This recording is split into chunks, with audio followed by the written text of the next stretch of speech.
You know, if you grow up in the state of Texas, I mean, everybody knows who Graham Harrell is. Shotgun for Harrell, looking left, waits, makes the throw. The biggest moment, I think, for Texas Tech fans is 2008 with the Michael Crabtree and the Graham Harrell connection. It's one of those things, those guys, I mean, it's just, that's in his DNA, you know? Anything to do with passing, with the exception of the single-season passing record, he has every record here at Texas Tech. And what many people would consider the greatest decade in Texas Tech football history, he was the greatest player in that decade. And now, please join us in welcoming Graham Harrell to the Texas Tech Football Ring of Honor.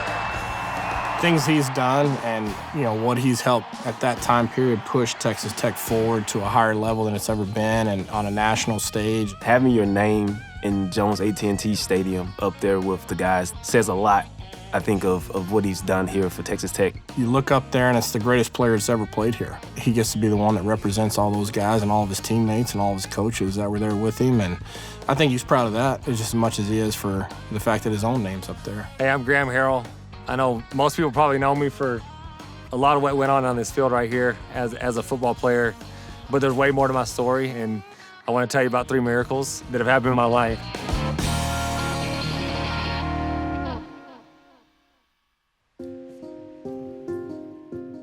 I mean, like most kids, your dad's always invincible to you. My dad was extremely active, very athletic. He's been a coach my entire life. My eyesight started leaving me when I'd get hot, and so I went to a specialist, and that guy told me I had multiple sclerosis. I didn't really know anything that was going on, so for me it was an incredible 5 years or 4 years that I was here and 3 years that I played, and Dad was going through some really tough times that we didn't even know about. We didn't tell anybody. We just my wife and I knew about it. Graham was just fixing to go off college, and we decided we didn't want him worrying about that. As a son, that was really, really hard to see and really hard to watch and really kind of hard to accept. The boys were just all real supportive and just reminded me, oh, Dad, you're still Dad to us. You know, that doesn't change anything. Actually, the city of Ennis did a giant fundraiser for him, raised enough money and sent him to Panama to get stem cell treatments done. I went to Panama the first time in 2010, and the first 2 times I didn't see any change. Even my mom was like, you know, it's expensive, your insurance doesn't cover it because it's in Panama. Even she was like, why are we going back a 3rd time? We always prayed for a miracle, you know, that he would get better. You're praying for a miracle and you're trying to believe it can happen, but you see, again, you kind of see how bad it is, and you really start to question, like, can it happen? It was rough. And Graham, you know, we were still dating, so it's not like we knew each other super well. We were still getting to know each other, and I just remember him breaking down in tears a couple times, but not wanting to talk about it.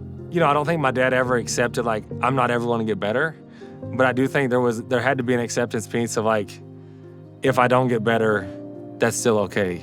And I thought, well, I'm gonna go a 3rd time and see. And for whatever reason, I became what I would say is just symptom-free and pretty normal for probably 8 or 9 years. It gave us our dad back, but you know, the people that may benefit the most are the young guys that he got to coach again. The way my dad always described it to us was God worked through the stem cells, and it was, you know, he could have healed me any way he wanted to heal me, and he just used and the way he chose in this instance was to use those stem cells to heal my body. Keep believing in the good Lord, you know, and I think that's the key to it.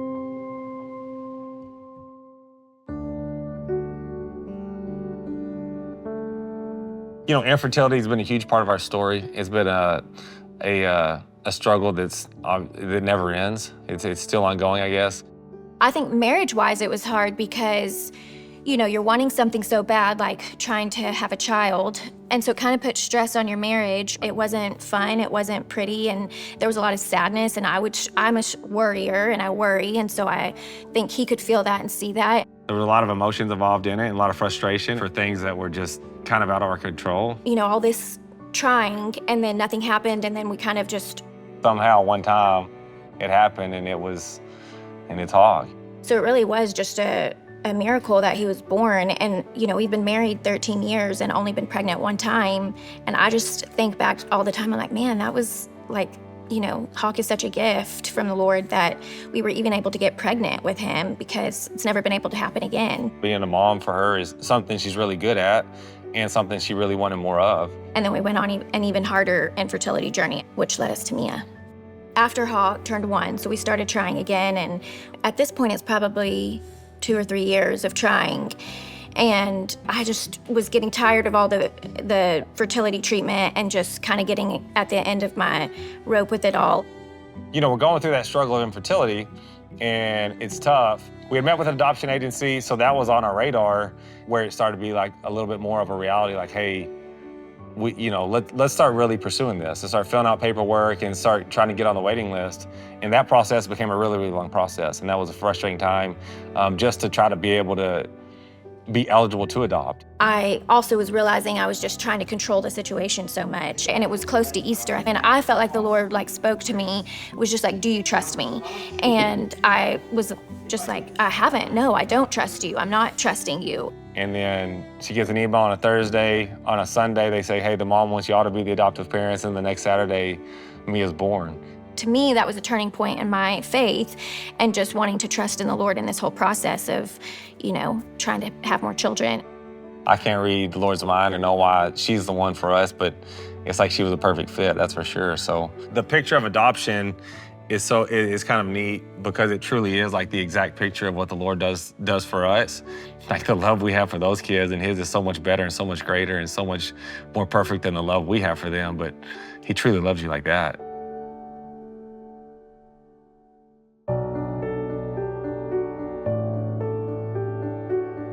I love to compete, and I love the playing side of it. And I think that coaching still allows you to kind of scratch that itch. You could see he was really done playing football in the NFL, and he really wanted to move on to the coaching world. So I went and put a bug in Coach Leach's ear. Coach Leach was able to create a position for him at Washington State, and the rest is history.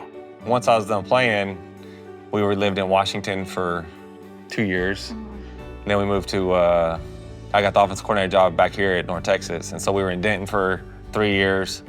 LA for 3 years. West Virginia. West Virginia for a year. And then Indiana for 2. Yeah. Purdue. It may be in a career path that didn't work out the way that you wanted it to, but from a life path, look how awesome, something truly incredible came from that. Because even before we got let go at Purdue, I was having conversations with my dad and Brittany, I gotta find a way to, Hawk's to the point, I gotta be around him a lot more. The Lord took care of us by getting us fired, it seems like, you know what I mean? And that's hard to say Early and on weird in to the say. season, Yeah. you don't want that to happen, but I'm kind of thankful it happened that way. Yeah, the way it happened, if it wouldn't have happened that way, it would have been a lot harder on us. And I got to spend, the next 8 weeks just being a dad. 2 of the things we prayed for was one, that he would be at a school where he could be around his kids more, and that we would be back in Texas because all our family's here. It's like an answered prayer, and then ending up at ACU. I don't know if many people would say ACU is like a dream job or a destination in the coaching world necessarily, but for us it is. I think it's a lot more when you look back at it, where you see, 1, an answer to prayers, but 2 is man, it's more beautiful than we thought it was. You know what I mean? Even the hardship, even the tough times, at that point in our life, that was what was best for us. You can dig up a lot of stones and turn everything around. You're not gonna find anything negative on Graham Harrell, and that's because he's lived his life the way you should live your life. I think the greatest thing you can take from Graham's story right now is that everything he's done up to this point, he's always given his all. Sometimes, you gotta take 2 steps back. It's okay, because you gave him your all, and me taking 2 steps back, you know what, I can learn from that. This is how I learn from that and get better.